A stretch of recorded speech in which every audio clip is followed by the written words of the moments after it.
இவனுங்கெல்லாம் local cricket ஆனவளையா 2010ல south Africa போனா என் தலைவன் என்ன பிச்சுன்னு தெரியாது ஏதும் தெரியாது. மும்பையும் திணறான், ஆர்சிபியும் திணறான். ஃபர்ஸ்ட் மேட்ச் யாரு தெரியுமா? New Zealand team central district full டீமை கூட்டு வரான்.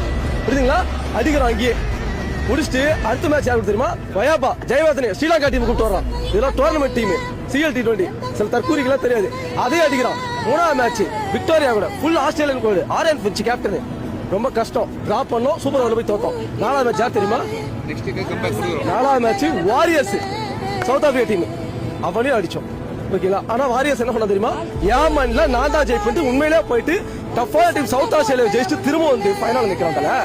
விடுவோமா? நானு ஒரே ஒரு 132 ரன் வச்சு மண்ணக்கவு வச்சேன். சவுத் ஆப்பிரிக்காவிலே போய் என் தலைவன் அதான் கப்ப தூக்கிட்டு வந்தான். உள்ளூர் கப்பு இல்ல வெளியூர் கப்பு பார்த்தா அன்னைக்கு எழுத ஆரம்பிச்சான் சவுத் ஆப்பிரிக்காக்காரன் ஆஸ்திரேலியாக்காரன். டேய் இவன் பெரிய ஆள் போனதுடா. டேய் இவன் பெரிய ஆளா வருவான்டா.